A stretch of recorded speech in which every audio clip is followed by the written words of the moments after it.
Le président russe Vladimir Poutine et le premier ministre slovaque Robert Fico se sont rencontrés au Kremlin pour discuter d'un contrat qui arrive bientôt à expiration et qui permet le transit de gaz naturel russe à travers l'Ukraine. Fico a déclaré que la rencontre avec Poutine était une réponse à l'annonce de l'Ukraine selon laquelle elle ne renouvellerait pas le contrat qui doit expirer le 31 décembre. Poutine a confirmé la volonté de la Russie de continuer à fournir du gaz à l'ouest et à la Slovaquie, a écrit Fico sur Facebook. Il a indiqué que lui et Poutine avaient également échangé des points de vue sur la situation militaire en Ukraine, la possibilité d'une résolution pacifique de la guerre et les relations mutuelles entre la Slovaquie et la Russie. Fico est l'un des rares dirigeants européens avec lesquels Poutine a maintenu des liens depuis que Moscou a commencé son invasion à grande échelle de l'Ukraine il y a près de 3 ans.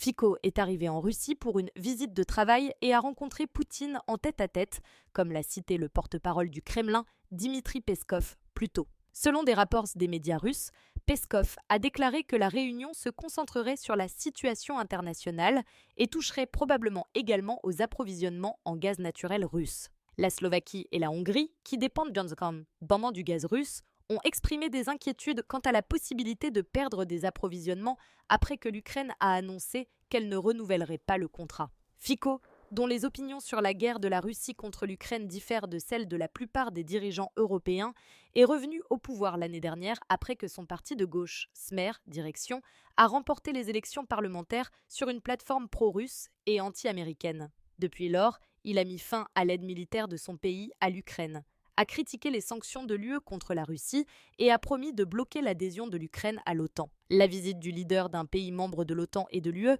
n'avait pas été annoncée auparavant, mais Fico a déclaré que des hauts responsables de l'UE avaient été informés de son voyage et de ses intentions le 20 décembre. Pendant ce temps, l'opposition slovaque a réagi en qualifiant le voyage de Fico à Moscou de honte pour la Slovaquie et de trahison des intérêts nationaux.